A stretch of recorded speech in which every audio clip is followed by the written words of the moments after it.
Hello and welcome back to the Star Family Wisdom Podcast. It's so good to be here with you today. I'm Jenna, your host, and today we're doing an audio-only episode. We'll do some of those off and on when I'm not in the place to be on camera, and today I'm feeling particularly cozy. I have a cat on my lap, and I felt the inspiration to talk about this particular topic, and so we're just going to go with the flow and keep things cozy to start the new year.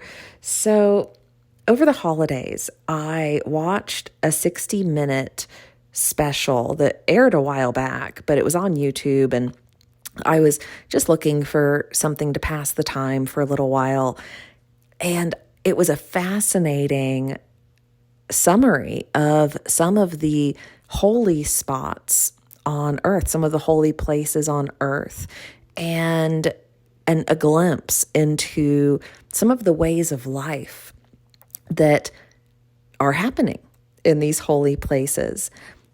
And for those of you who've been following along on my journey, you know, over the last year, I have been dedicated to exploring and engaging and utilizing Yeshua's ancient holy practices, the set of spiritual technologies and formulas and practices that Jesus found in India and that he engaged and used to transform his human system, his human being into the supernatural being that he became in that lifetime.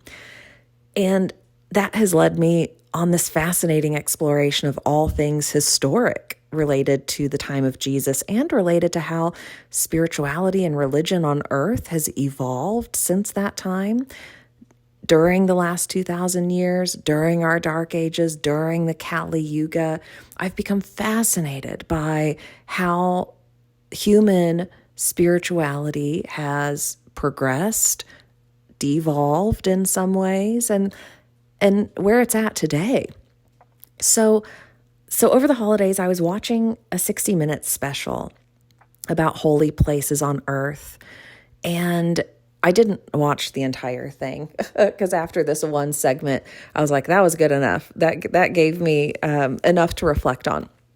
And so this one segment was about Mount Athos in Greece, a beautiful monastery, a beautiful holy place that has been inhabited by an order of Orthodox Christian monks. And forgive me for getting some of the details wrong, I'm sure, but this has been inhabited. This place has been inhabited for centuries and centuries. I'm not remembering the exact century it started, but suffice to say, this place has been going strong for a long time.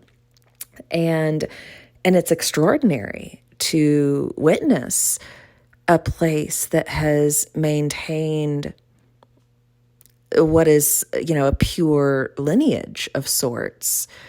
And I've become fascinated by exploring the unbroken lineages around the world and places where certain practices have been continued continuously. And this is one of those places.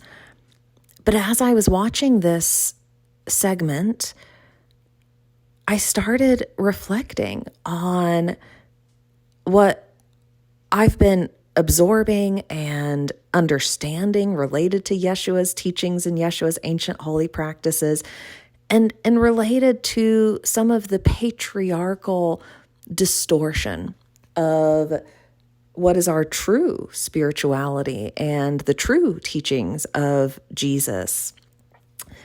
And I believe some of that distortion, has lived on very strongly in some of our mainstream religions. I think some of our mainstream religions are not representing the teachings and spiritual practices that Jesus was intending to impart on the world. So we've had a lot happen in the last 2,000 years, and I'm watching this segment about these monks and feeling just so in awe of their dedication. These are men who have renounced life and have gone into seclusion in this monastery, and day and night, they are praying, they are chanting, they are reading from sacred texts, they are meditating, they are in service, in chapel, they are doing just, an extraordinary set of practices. And they've dedicated their lives to this. And it's so beautiful. It's so beautiful to witness and to watch.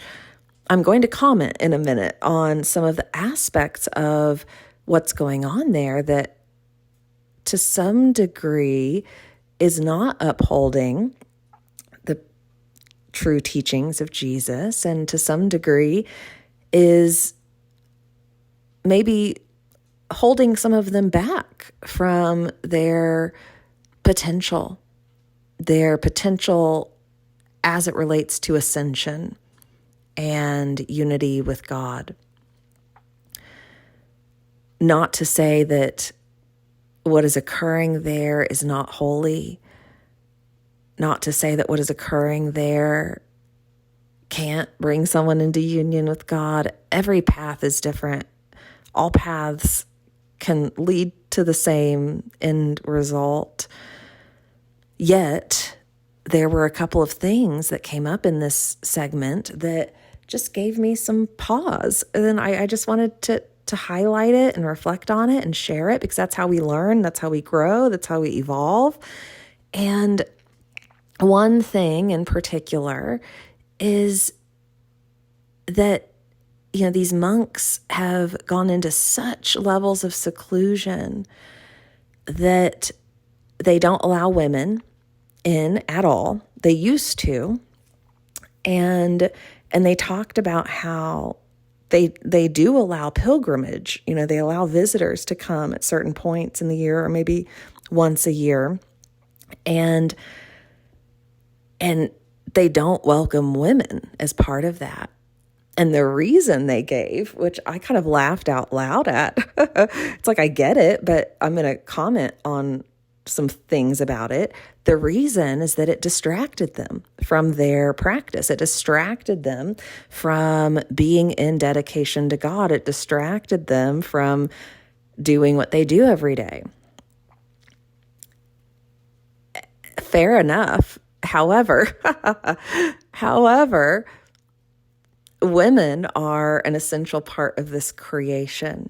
Understanding the feminine and masculine dynamic, and how the feminine and masculine, not just beings, but energy, works together to bring us into communion with God, to help us achieve and experience and realize our God consciousness, is a critical part of our ascension process. And so, unfortunately, these men have completely blocked that from their process. And by blocking women from this monastery and really purposefully choosing not to engage with women because it distracts them, and I think we can all read between the lines and understand what that means, they've blocked the mother of creation to some degree.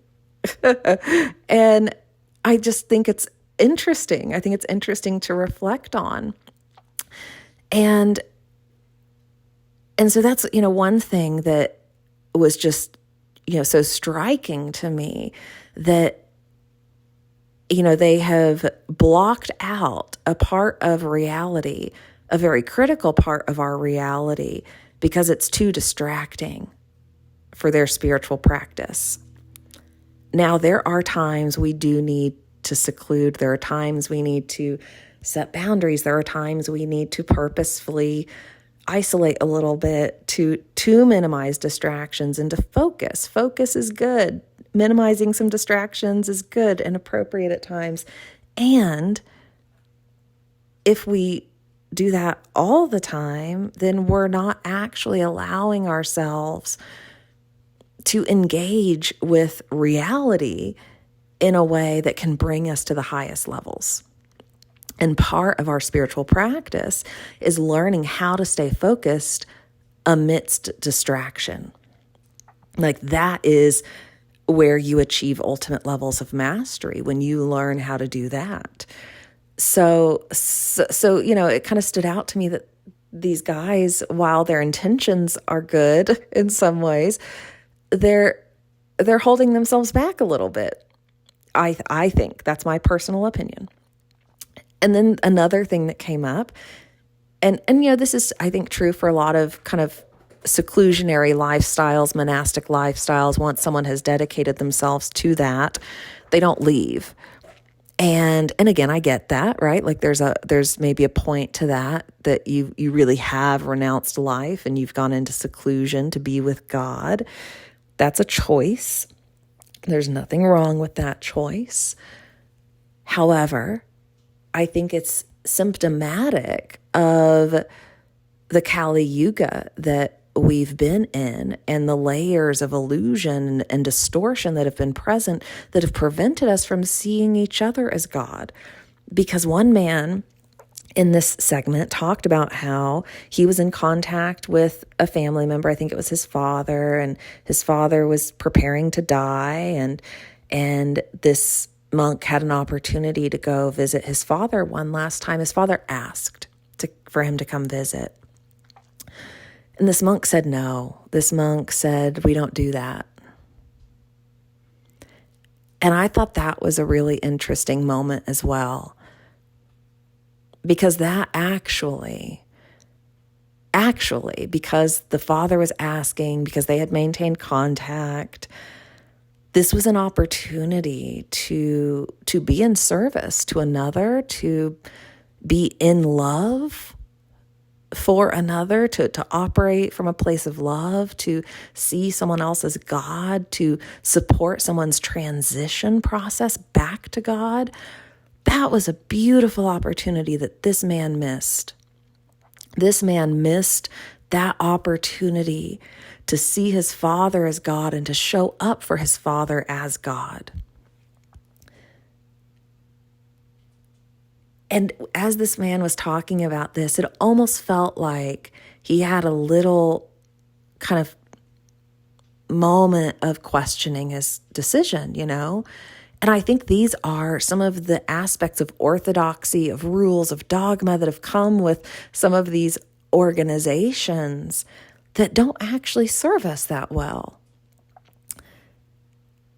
Because his only reason was, well, we don't do that, because once you're a monk, you don't do that. Well, that doesn't seem like a very good reason to me, actually, at all, right? Like, at all. Like, if we are following the true teachings of Jesus, if we are following the path of true spiritual ascension, we are showing up for love, and we are showing up in support of each other's ascension. And his father was about to go through an ascension process. And that could have been a beautiful, beautiful, enlightening experience for both of them. And that was missed. So that's point number 2. Point number 3, and this one might be a little controversial, but I'm just going to say it. These monks started talking about something that happened during World War II. And if you're familiar with that history, you know that across Europe, many places were not safe. Many places were being invaded. Many places were being bombed. And many churches, were bombed in various countries across Europe. These monks somehow got in touch with some of the higher orders of Hitler's people and made a deal. They asked for Hitler to protect their monastery. They asked for Hitler, and they did this knowing that because of Hitler's personality and because of his narcissism, his narcissistic tendencies, they knew that Hitler would go for this. So they pitched this proposal for Hitler to be the personal protector of this ancient holy place because of its importance. Well, of course, that sounded good to Hitler, right? Like, that gives him this, power, right? It it boosts his ego in feeling his power related to God and all of that. And so that ended up happening. Hitler was like, yeah, sure, I'll do that. That sounds great. I like to be the big man in charge, right? So these dudes, these monks, they literally made a deal with the devil. They didn't realize that's what was happening.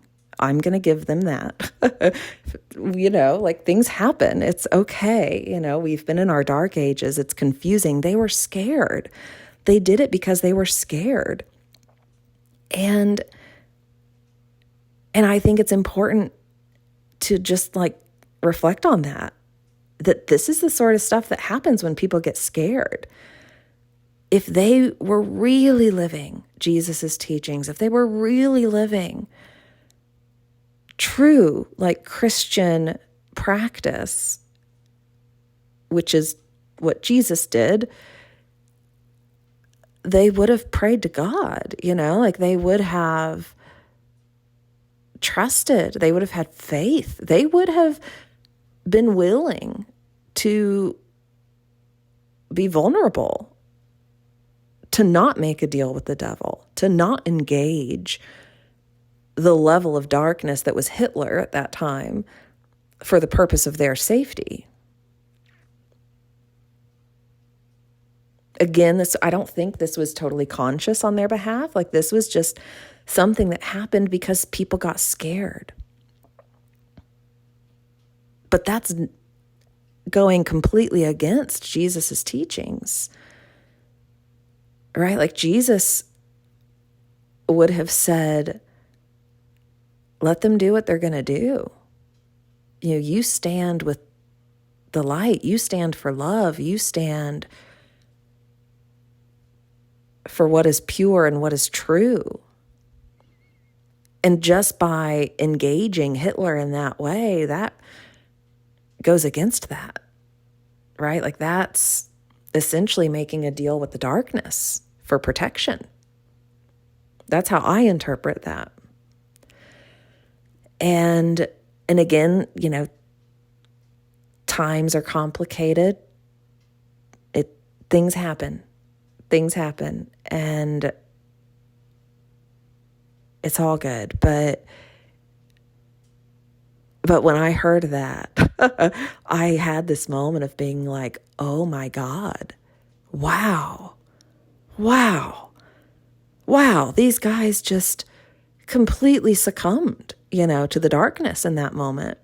That's what happened, rather than having faith that the hundreds of years of divine practice in that spot, and the hundreds of years of devotion to God, and the hundreds of years of holding the light would protect them. They did not have faith in that moment, and they made a deal with the darkness instead because they were scared. And now I don't bring this up from a place of judgment. I just bring it up for the purpose of learning and growth, knowing that, again, we become more conscious through these sorts of conversations. We become conscious of the distortion that has occurred in our spirituality on earth when we have these sorts of conversations, and it helps us all shift and maybe see things a little clearer.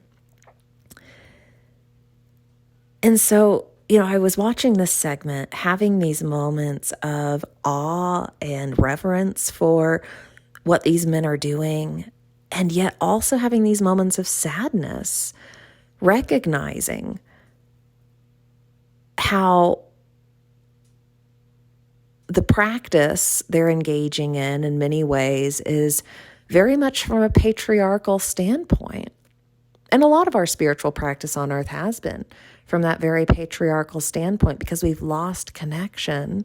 We have forgotten about our connection with the feminine and the feminine aspect of God, and what that even looks like in our spirituality and in our practice.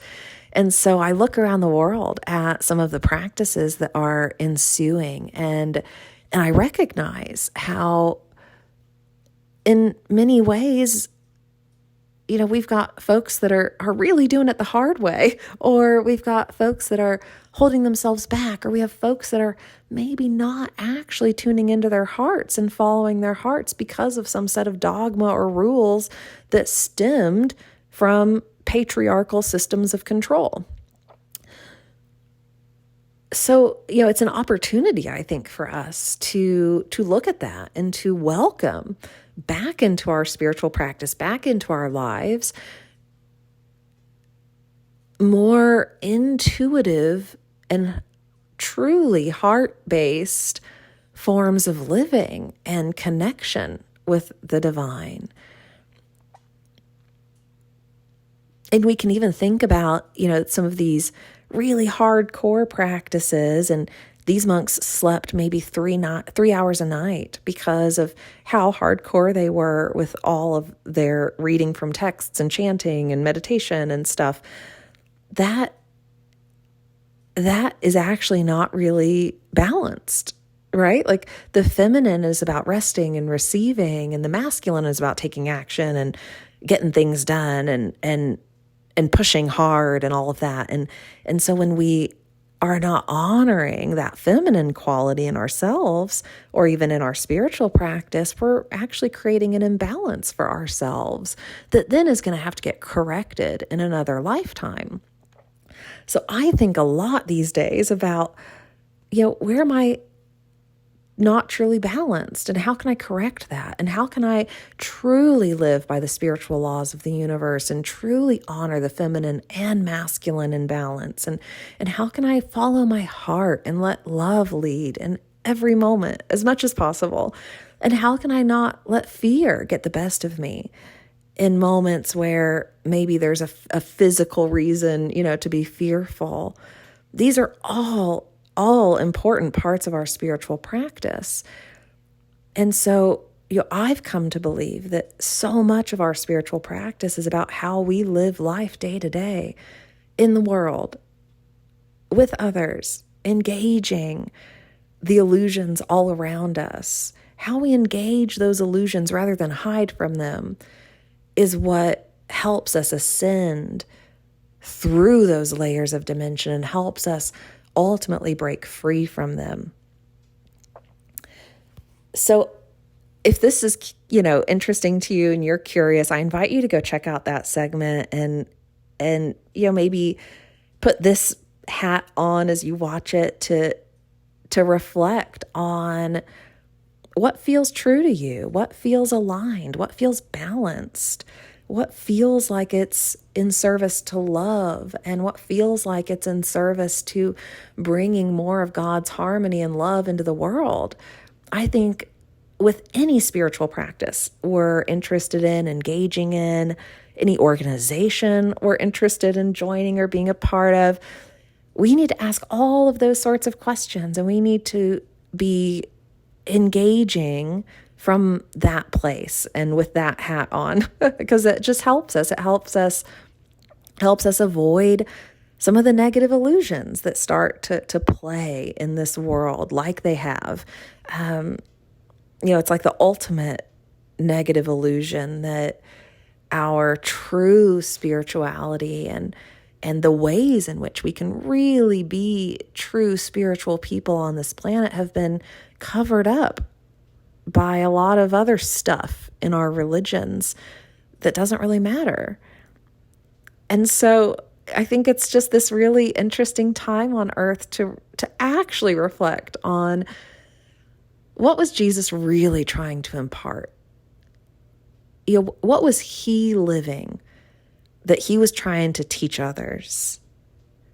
Rather than hearing from priests and monks and pastors and spiritual leaders and all these people who have opinions about how we should lead our lives, I've found it so helpful to just really delve into the truth of what Jesus was, who he was, how he was living, how he was in communion with God, and attempting to emulate that. And when we do that, the rest really doesn't matter. Because ultimately, there really are no rules other than love. Other than love, there are some other spiritual laws that help us stay in harmony with the universe. But if we're living from a place of love, we don't have to think too much about those other ones. And so there's so much more, that can be said about the teachings themselves and how to embody them. But I thought this was an interesting reflection and maybe a way to help just bring awareness to where we've gotten a little off track, or to bring awareness to where we've left the feminine out of the equation, or to bring awareness to where sometimes we're not following our hearts, even when we're attached to a religion or a spiritual system. So as we begin this new year, I urge you to follow your hearts in everything you do. Everything you do this year. That is sometimes a lot easier said than done. I'm still in the place of every time I feel a pull away from love, it's like, why? What's coming up here, right? Like, what about this human experience has programmed me to believe it's not okay to just be love right now? So that's my practice right now. And I invite you to join me in that. And I'm excited to continue our conversations this year. I have no idea where this year is going to go. I've put some intentions out to the universe, and we'll see where the universe wants us to go with this. Next, I want to talk a little more about the gods and goddesses of ancient times and some of our historical texts and some of the historical texts that these monks were reading from.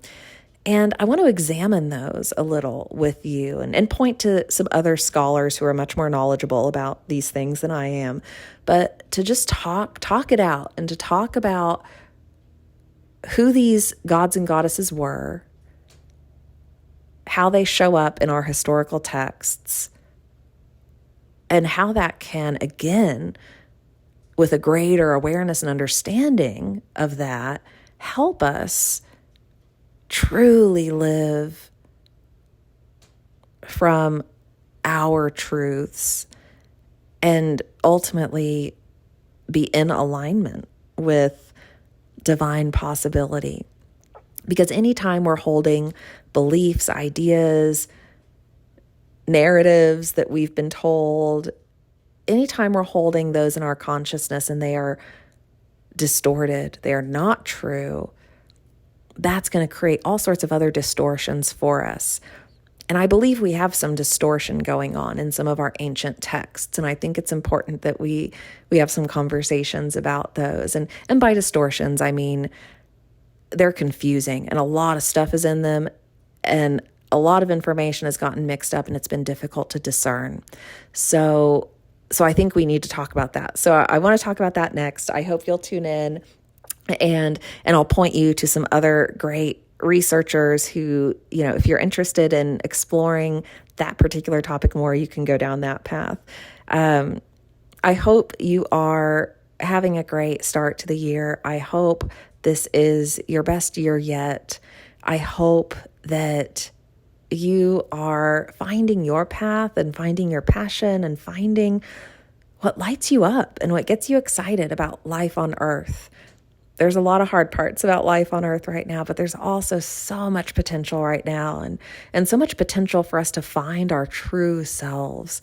So my intention, my hope, my prayer is that you're finding and living from that truest place this year. Okay, bye for now. I'll see you next time in our next episode.